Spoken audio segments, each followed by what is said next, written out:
Lebih dari 1000 tahun yang lalu, Kuncara sebenarnya bukanlah hitam, melainkan burung paling indah di hutan. Ia memiliki bulu yang berwarna-warni, dengan sayap dan ekor layaknya burung phoenix. Hal ini membuatnya sangat bangga. Setiap pagi, ia akan menarik angin di udara saat matahari terbit, memamerkan diri di mana-mana. Bahkan burung sekatan yang lewat tidak bisa menahan diri untuk melirik 2 kali, terus memuji keindahannya. Perlahan, ia menjadi sangat sombong. Ia tidak hanya cantik, tetapi juga memiliki suara yang bagus sejak lahir. Apakah kalian tahu? Pada masa dinasti Qing, burung gagak disebut sebagai burung dewa. Apa sebabnya gagak jatuh dari altar dewa? Hari itu burung cantik seperti biasa berada di hutan, bernyanyi dengan gembira. Sangat cepat, suara menyenangkan itu menarik perhatian hewan-hewan kecil lainnya. Semua terpesona mendengarnya. Setelah lagu selesai, semua ingin burung cantik itu mengajari mereka bernyanyi. Baiklah, kalian juga harus belajar bernyanyi. Maka burung cantik itu mulai mengajari mereka bernyanyi. Burung cantik itu tidak tahan dan mulai bernyanyi sambil menari. Dengan sayap cantik dan gerakan menariknya, sejenak, dia meraih tepuk tangan dia. Semua memandang dengan iri hati. Burung cantik itu pun menjadi semakin sombong, bahkan merasa dirinya lebih unggul. Pada saat itu, burung gagak juga datang untuk bergabung. Ingin burung cantik mengajarinya lagi sekali. Akhirnya burung cantik yang sombong itu mengatakan, lagu-lagu ini tidak mudah diajarkan. Bahkan jika diajarkan kepada kalian, kalian tidak tentu bisa belajar. Mendengar kata-kata ini, kicauan merak menunjukkan ketidakpuasan. Maka mulai mencoba, namun saat ia membuka paruh untuk bernyanyi, burung cantik malah mengkritik dengan keras. Deong tidak bisa didengar, terlalu tidak enak didengar. Merak menjadi malu ketika burung cantik berkata seperti itu. Wajahnya langsung memerah, merasa malu dan rendah diri. Seluruh lapangan menjadi sepi seketika. Pada saat itu, beberapa daun berguguran. Melihat daun-daun menjadi kuning, ini artinya musim gugur telah tiba. Burung-burung mulai bersiap-siap membuat sarang, mencari makanan untuk musim dingin. Merak yang rajin segera terbang pergi. Ketika pergi, mereka masih memanggil burung cantik. Namun dengan bangganya burung cantik menolak, menganggap diri memiliki martabat alami. Bagaimana bisa melakukan pekerjaan kasar seperti itu? 3 hari berlalu dengan cepat. Burung-burung rajin mulai sibuk dengan urusannya masing-masing. Sama sekali tidak ada waktu untuk mendengarkan burung cantik bernyanyi. Keluarga ekor layang-layang memiliki pembagian tugas yang jelas. Ayah ekor layang-layang mencari makanan. Anak ekor layang-layang dan ibunya bersama-sama mencari daun-daun kering untuk membuat sarang. Burung-burung cantik yang lewat justru menghina mereka. Melakukan pekerjaan ini, ekor layang-layang kecil yang berhati baik masih membawa daun di paruhnya. Ingin memberikannya kepada burung cantik.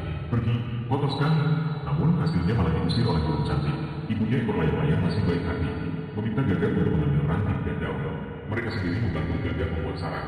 Namun gagak itu tidak berterima kasih, mengaku cantik dan mulia. Tidak bisa melakukan pekerjaan kotor seperti itu. Bahkan paman burung gagak yang berkopeng di pohon besar memberikan peringatan dengan baik hati. Kenapa tidak segera membuat sarang? Di musim dingin akan menderita. Namun gagak menganggap kebaikan orang lain sebagai kebohongan. Sambil menghubungkan lagu, ia terbang pergi. Waktu berlalu begitu cepat. Sampai di musim dingin yang dingin. Langit mulai turun salju. Salju tebal menutupi seluruh hutan. Tak ada satupun hewan kecil terlihat di hutan. Hanya gagak akan berdiri di tengah badai salju. Kedinginan dan gemetar. Melihat badai salju semakin membesar. Saat itu gagak hanya ingin segera mencari tempat berlindung dari salju. Lalu ia menentang badai salju. Berkibar-kibar sayapnya, berencana mencari tempat berteduh. Karena salju terlalu deras, terhempas kembali oleh badai salju. Langsung menabrak batang pohon. Burung gagak terus berjuang, terbang di tengah badai salju tanpa menghitung lama. Melihat 2 pohon di depan, burung gagak segera terbang masuk. Ternyata di dalam 2 pohon itu ada pemiliknya. Ayah, jangan berpikir aku datang meminta bantuanmu. Setelah berkata begitu, burung gagak terbang pergi. Setelah terbang 3 kembali pemutaran di hutan, melewati sarang burung di dekat rumah paman kakek. Teringat akan peringatan paman kakek waktu dulu. Burung gagak pura-pura tidak kedengaran, terbang pergi dengan gagaknya. Namun tidak lama setelah terbang, diterpa badai salju hingga berputar-putar. Saat ini, burung gagak sudah pusing karena terpaan angin kencang. Tiba-tiba melihat sarang burung di dekatnya tanpa memperdulikan yang lain. Segera masuk untuk bersembunyi. Namun ternyata di dalamnya ada seekor elang. Dahulu bulan baik hati ini membantu membuat sarang bagi burung gagak tersebut. Namun gagal dalam keangkuhan. Burung gagak terjebak di udara dingin. Meskipun bukan begitu besar, tak satupun tempat bagi burung gagak. Salahkan pada keangkuhan diri sendiri. Jika saja ia rajin seperti burung lain, maka ia tak akan kafir seperti hari ini. Pada saat itu, burung gagak melihat gua yang bisa melindungi dari salju.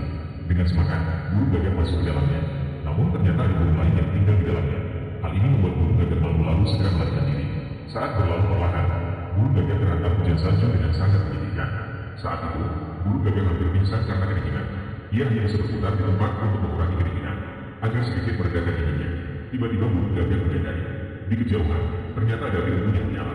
Burung gagak yang gelisah ingin terbang ke sana untuk menghangatkan diri. Seperti yang diharapkan, saat gagak mendekat, hangat yang dibawa oleh api unggun seketika membuatnya melupakan kesedihan sebelumnya. Kembali bangga dan sombong, gagak yang senang hingga mulai menari di sekitar api unggun, bahkan mulai menyanyikan lagu kecil. Suara menyenangkan itu terdengar begitu jelas di malam yang sunyi ini. Terdengar sangat nyaring. Tanpa disadari, kesenangan bisa berubah menjadi kesedihan dalam sekejap. Api unggun mulai membakar ekor gagak. Dalam kepanikan, gagak berputar-putar. Namun malah menarik perhatian api yang lebih besar. Membakar sayap indahnya sendiri. Gagak berteriak kesakitan. Meskipun dia mencoba menghapusnya, api malah semakin membesar. Akhirnya seluruh tubuhnya terbakar. Kicauan kesedihan gagak bergema di seluruh hutan. Rasa sakit membuat gagak berguling di atas salju tanpa tujuan. Barulah burung gagak tersebut berhasil memadamkan api. Hanya ini yang membuatnya lolos dari nasib menjadi burung gagak panggang. Akhirnya suara ratapannya berhenti. Nasib burung gagak pun belum jelas. Tak lama kemudian, akhirnya matahari terbit. Burung gagak tersebut tidak mati, masih berjuang di tengah salju. Namun saat ini burung gagak itu kehilangan bulu-bulunya yang indah. Tubuhnya terbakar menjadi hitam pekat. Melihat dirinya yang jelek, burung gagak itu sangat sedih. Tanpa pikir panjang, dia pun berteriak kesedihan. Akhirnya dia menyadari tenggorokannya juga terbakar. Meskipun berhasil menyelamatkan nyawanya, namun setelah itu kembali, burung tersebut sudah berubah drastis. Saat ini burung gagak terdengar seperti suara babi yang tidak enak didengar. Seketika itu juga membangunkan burung-burung kecil. Siapa itu? WhatsApp? Siapa? Burung gagak segera melarikan diri dari tempat ini. Sejak itu, burung gagak tidak lagi memiliki keberanian untuk bertemu dengan manusia. Dan suara yang jelek miliknya juga dianggap sebagai monster oleh semua orang. Burung gagak juga menemukan citranya sendiri. Film kartun ini berasal dari 70 tahun yang lalu. Pernah meraih penghargaan Bulletin Seni Film Terbaik Kementerian Kebudayaan pada tahun 1957. Mendapatkan penghargaan film seni yang luar biasa dari Kementerian Kebudayaan. Melalui cerita yang hidup dan gambar-gambar berkesan, menyampaikan beberapa pelajaran. Tidak peduli dalam bertingkah laku, tidak boleh terlalu sombong dan puas diri. Harus lebih memperhitungkan masa depan. Sebuah animasi dengan gaya seni yang unik, meninggalkan pesan mendalam pada penonton.